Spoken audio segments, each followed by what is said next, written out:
You can spend tens of thousands of dollars building a flawless set, 4K cameras, broadcast lighting, perfect acoustics.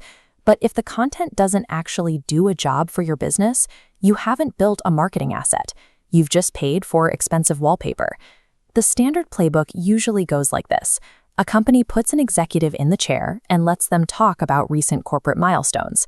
They lean on heavy industry jargon, hoping to sound authoritative, while simultaneously trying to appeal to the broadest possible audience. The result is a video that looks incredibly professional, but gives a potential buyer absolutely no reason to pick up the phone. It generates 0 qualified leads. This diagram illustrates the disconnect.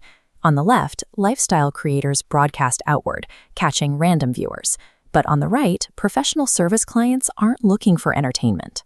They need a direct line to clarity, credibility, and evidence you can solve their specific friction points. To get that connection, you have to stop chasing random view counts. You have to systematically rebuild or remix your entire production strategy from the ground up, starting with a clearly defined business outcome. Without tying the episode to a specific goal and a specific audience problem, you are just broadcasting into the void. When you give the episode a job to do, it becomes a functional pipeline tool. The first step of this remix is subtraction. You have to ruthlessly delete the internal talking points, the company history, and the corporate bragging from the script. In their place, you center the conversation entirely around what your buyer is actively trying to figure out. You map out the friction points that delay their decisions and the specific risks they worry about before hiring you. Look at this diagram. If you are an accounting firm, your initial instinct might be a topic like company history. We strike that out. Instead, we flip the topic to match a real search behavior, cash flow blind spots. Next, we take that focus topic and slot it into a repeatable structure. By locking the conversation into a framework like client problem analysis or myth versus reality, the host gets a clear roadmap, and the audience gets a consistent experience. To enforce that structure, you use an episode brief. This gives the host clear boundaries.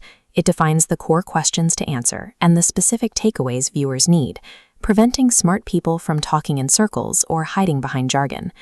By starting with a known buyer pain and keeping the delivery within a strict framework, you ensure the content serves the buyer's needs long before it serves the company's ego.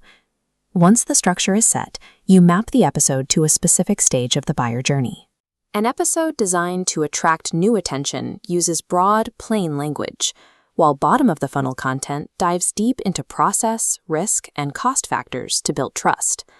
At the same time, you have to plan for discoverability right now, in pre-production. You cannot wait until the video is already filmed and edited to think about how people will find it. This animated diagram breaks down how modern search actually works.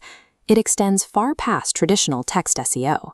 Today, your media asset branches into 3 distinct pathways: AI-driven summarization, transcript indexing, and short-form clipped video discovery. To feed those pathways, you engineer the conversation itself. You prompt the host to deliver clean definitions and useful standalone statements that algorithms can easily parse and viewers can digest out of context. Finally, you apply this same discipline to the physical production. You strip away flashy, overproduced distractions. For a B2B audience, credibility means clean framing, controlled lighting, and reliable sound. When you align an AI-ready conversation structure with a professional visual standard, you stop making generic videos. You create a highly credible, long-term discoverability asset. The final product is a precise, searchable tool that directly mirrors actual buying behavior and answers real questions. But to know if it's actually working, you have to abandon the old way of measuring success. That means completely ignoring vanity metrics like total view counts. Ignore the line graph showing total views. The only true measure of success is pipeline value. We measure this by tracking high watch times from executives, inbound inquiries tied to the topic, and sales team utilization during active deals.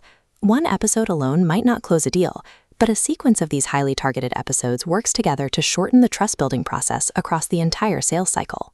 When you systematically remix your content for audience pain, searchability, and pipeline value, you stop making disposable marketing output. You start building a permanent digital library of proof.